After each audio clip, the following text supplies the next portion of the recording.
Hello everyone. Hope you are fine. Let us begin today's session. Today we will learn branches and rings of carbon compounds. Here you can see figure 4.8a and 4.8b.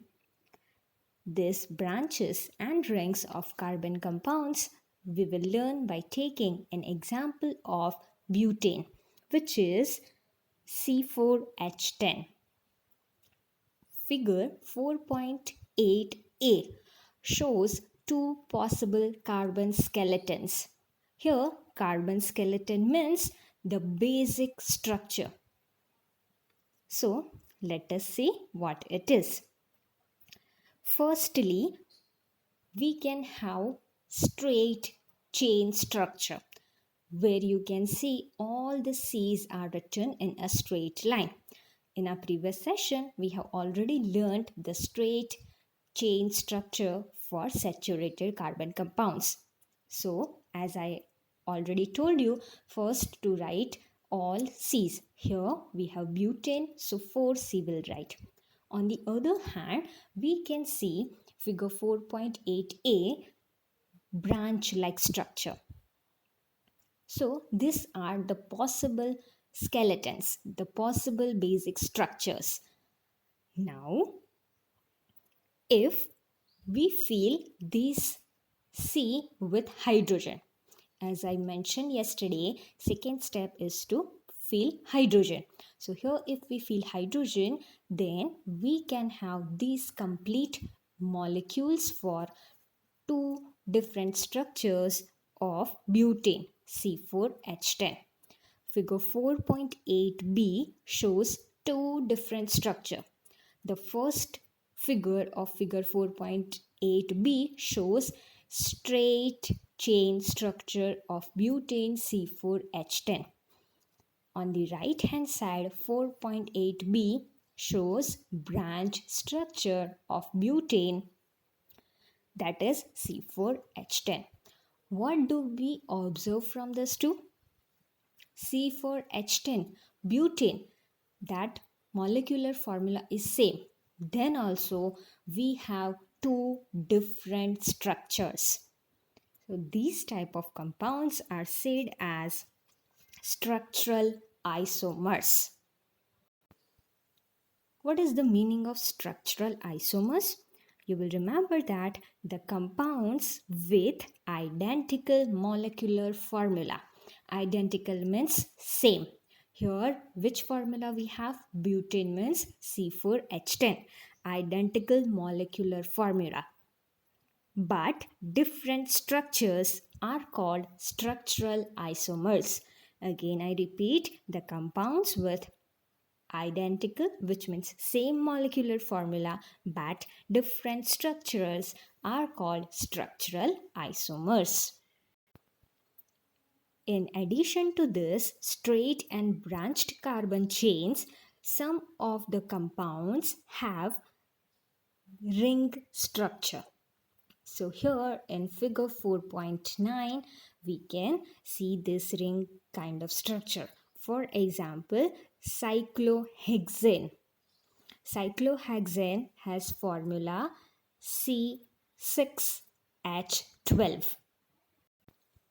In figure 4.9a, we can see carbon skeleton, which means the first step to write all C's.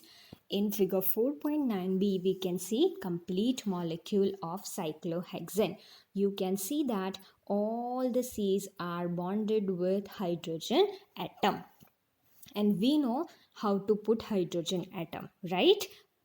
Because carbon and hydrogen, here they are bonded with single bond. Cyclohexane, that is C6H12. So here in this figure you can see ring structure for cyclohexane.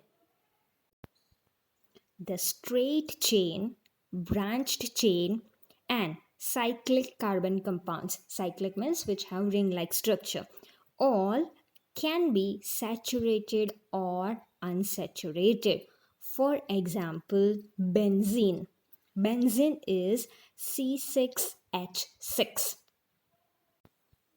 So whether it is saturated compound or unsaturated compound, they can have straight chain, branched chain, or cyclic, which means ring. So here we can see structure of benzene. The molecular formula of benzene is C6H6. The ring-like structure you can see. It has two covalent bonds. What does this mean? It is unsaturated compound. Okay. This structure of benzene is very easy to remember and important as well. Now let us talk about hydrocarbons. The carbon compounds which contain only carbon and hydrogen are called hydrocarbons. From the word itself, we can remember what are hydrocarbons. Hydro means what? Hydrogen, and carbons means carbon. So the compounds which contain only, please remember this word, the compounds which contain only hydrogen and carbon are called hydrocarbons. Among these hydrocarbons, the saturated hydrocarbons are called alkanes. Unsaturated hydrocarbons, which contain one or more double bonds, are called alkenes.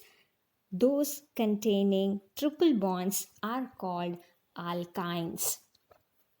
Once again, let us remember what are hydrocarbons?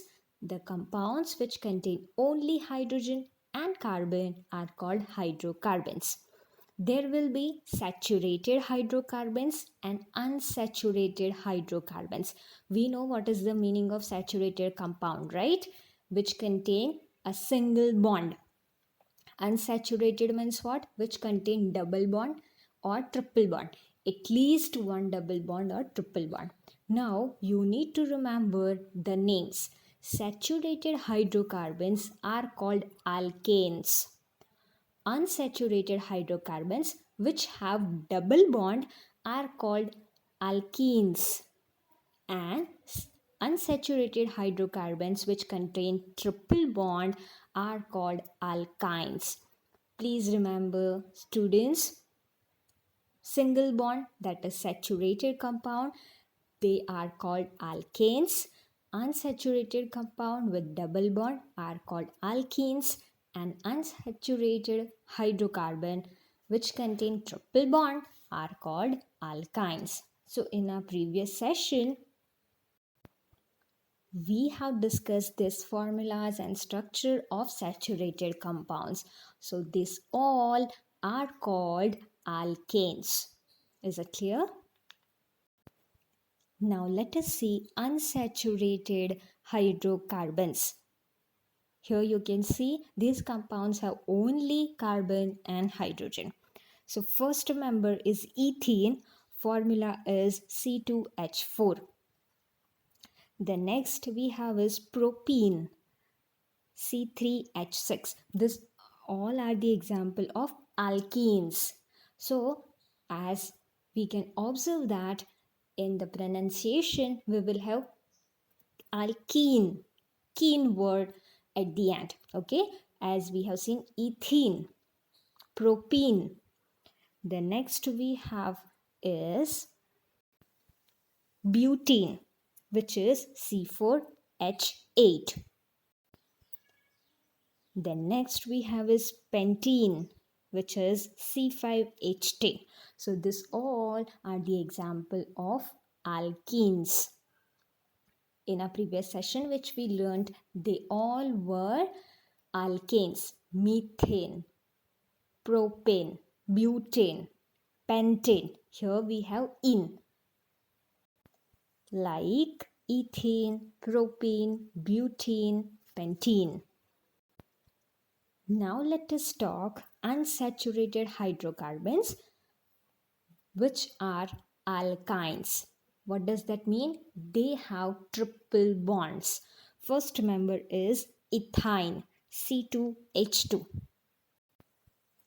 Then the next we have propine, C3H4. The next is butane, C4H6. Like this, we have all alkynes. So this you will remember. Alkanes, alkenes and alkynes. Alkanes means single bond, alkenes means double bond, alkynes means triple bond. And as they have their names, same way the compounds will also have their names.